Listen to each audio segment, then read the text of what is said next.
Thank you for that most generous welcome. And let me repeat my thanks to my team, Freddie Howe, Mark Lancaster, Harriet Baldwin, Tobias Elwood, Oliver Dowden, Anne-Marie Trevelyan, Andrew Griffiths, and Annabel Gold. This week, we set out our plans for a global Britain that stands up for our people and for our values. This city needs no reminding of the threats from extremists who want to destroy our way of life. When I became Defence Secretary 3 years ago, Daesh terrorists were at the gates of Baghdad, beheading British hostages, throwing gay people off buildings, enslaving women. And when the democratic government of Iraq appealed for help, Britain answered that call. At our conference 3 years ago, I announced the first successful RAF airstrike. As of last night, there have been 1,600 airstrikes. The Army has trained 60,000 Iraqi troops. The Royal Navy has been guarding the United States carriers in the Gulf. Daesh is being defeated. The black flags have been torn down. 3 million people have been freed from its murderous rule.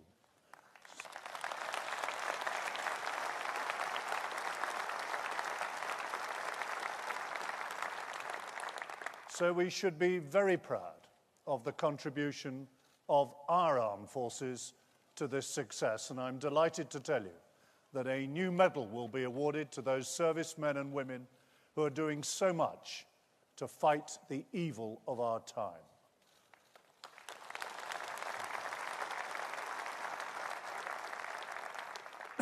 Conference, terrorism is not the only threat to our security. Russian aggression, with the highest level of submarine activity since the Cold War, thousands of troops exercising on NATO's borders.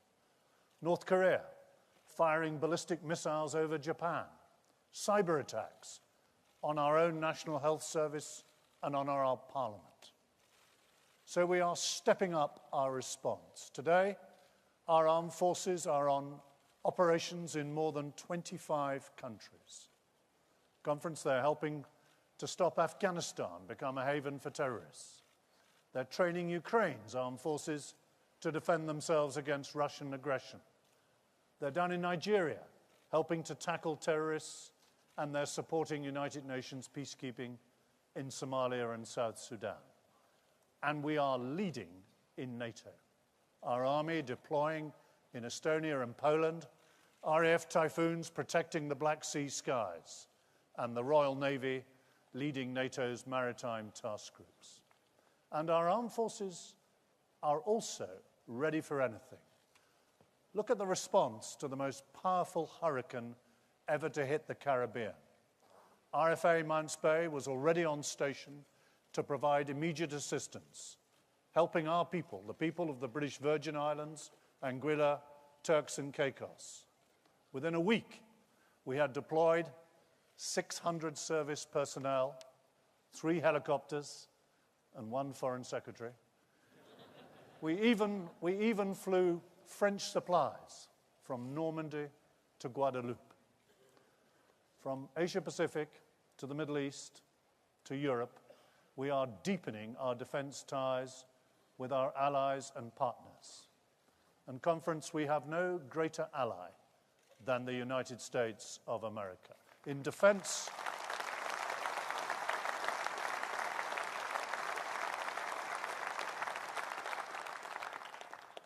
Secretary Jim Mattis, we have a true friend of our nation with whom I work closely on Russia, on North Korea, on the campaign against Daesh.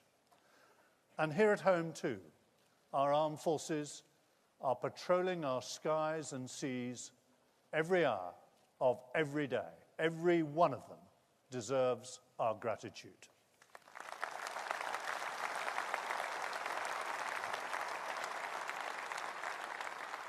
Conference, there is no better statement to the world of our ambition for Britain than our 2 new aircraft carriers.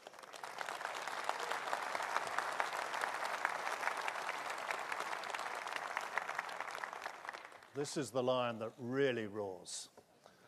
Weighing 65,000 tons, the Queen Elizabeth provides 4 acres of sovereign territory deployable around the globe to serve on operations for the next 50 years. Made in Britain, built in 6 shipyards, assembled in Scotland, these carriers are a tribute to British engineering, British technology, British skills, the pride of our nation.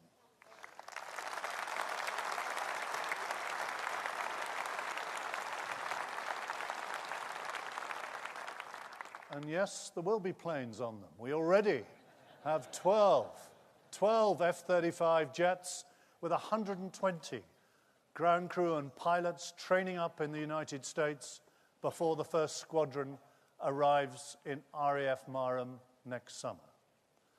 And what does Jeremy Corbyn have to say in response? He asked, and I quote, "Why do we have to be able to have planes, transport aircraft, aircraft carriers, and everything else to get anywhere in the world?" Well, you don't get very far without them. He wants, Mr. Corbyn, to slash defence spending. He wouldn't authorise drone strikes on terrorists. He would abandon our NATO allies. We must never put the security of our country in the hands of a man whose warped worldview puts him on the side of those who threaten us. We are backing up.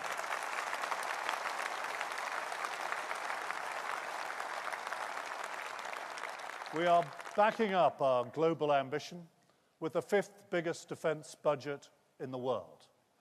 £35 billion last year, £36 billion this year, £37 billion next year. A budget that our manifesto has committed to increasing by at least 0.5% above inflation in every year of this Parliament.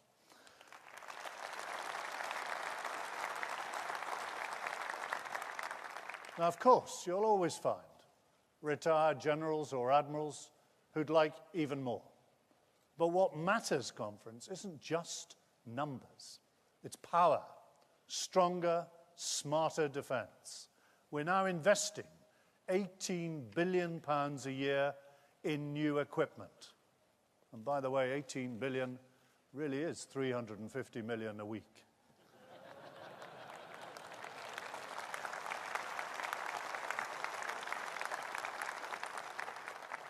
In the last 3 years, we've started building 7 new ships and submarines for the Royal Navy. Now, I want to see more of our ships out there patrolling the 7 seas. So today, Conference, I'm announcing 800 million of support contracts that will produce faster turnaround and improve the availability of our world-class warships. The Army is getting new attack helicopters and new armoured vehicles built in Wales. The RAF, 16 new transport aircraft have already joined our fleet, and 9 maritime patrol aircraft will start arriving in Lossiemouth. And under Theresa May's leadership, we are also renewing our nuclear deterrent, building 4 Dreadnought-class submarines.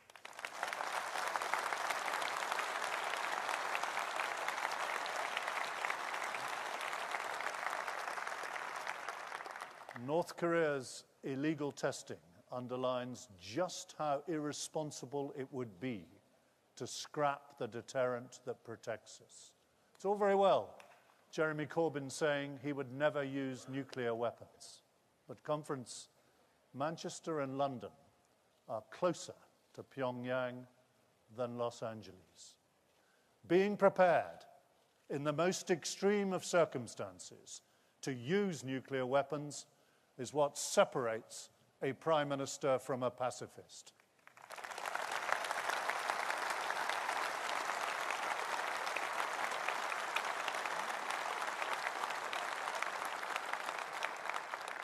Now, as we grow our defence budget, we must continue to modernise the way that we work, to modernise how we equip our armed forces, everything from ration packs to medical kit, We will make savings of some £600 million, improving how we test and how we run our test and training sites. We'll deliver another 300 million of further savings. And as those threats to our country intensify, we are now looking right across government to make sure that we are doing enough, spending enough to properly protect our country against all of those threats: cyber, hybrid warfare, rogue states, terrorist attacks. Spending 2% of GDP on defence is the minimum NATO commitment. We meet it, but we should always aim to do better still. Now, one of the great privileges of being Defence Secretary is meeting the outstanding people who make up our armed forces. Many of them started as cadets. This morning, I visited Albion Academy in Salford, one of 150 new cadet units we have already set up. Those cadet units are instilling values of resolve and service, discipline and loyalty, from which we can all learn. So today I am announcing the creation of a further 30 new cadet units in state schools.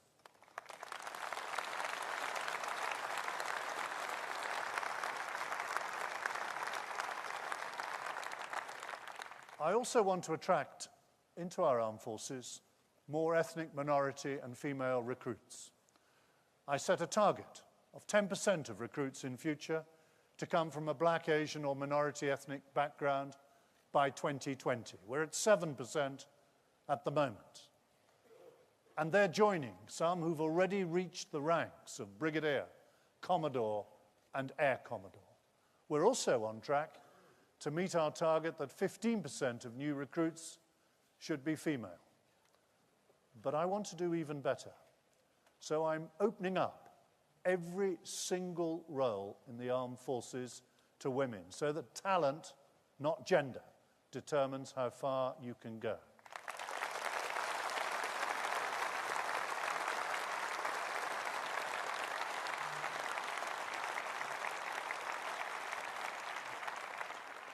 And I will expect the next Chief of the Defence Staff, whoever he or she may be, to champion more diversity in the leadership of our armed forces.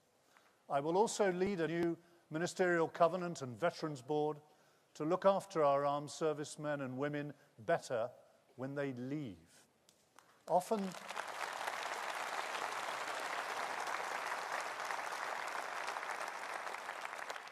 the worst scars are the ones that we can't see.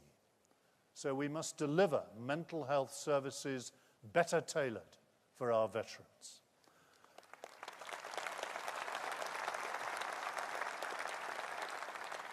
Conference, I'm tackling some other injustices too. Thanks to our evidence, thousands of false legal claims against our armed forces have been dismissed. The leading solicitor involved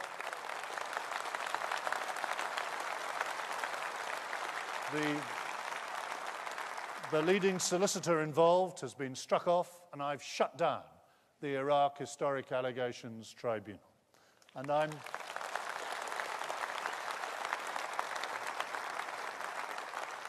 I'm working with James Brokenshire to make sure that investigations into killings during the Troubles in Northern Ireland focus on terrorists, not on those who protected our people.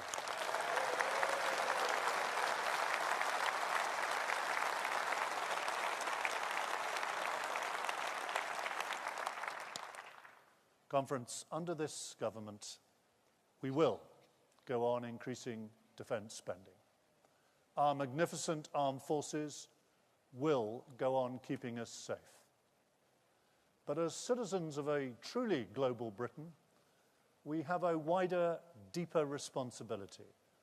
We must defend our values too. Britain, this great country, stands as a beacon to the world for our commitment to freedom, democracy, tolerance, and the rule of law. We face terrorism and aggression from those who hate us not because those values are losing, but because they're winning, because they're values that have lifted millions around the globe out of oppression and poverty. With the fifth biggest defense budget in the world, we have the means. So we must always be ready to answer that call from further away, from fragile democracies, from the very poorest, from the hardest hit.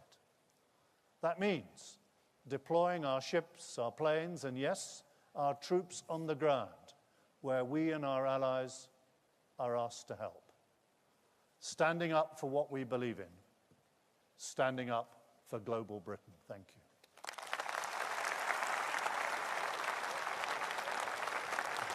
Thank you. Thank you. Thank you. Thank you very much. Thank you.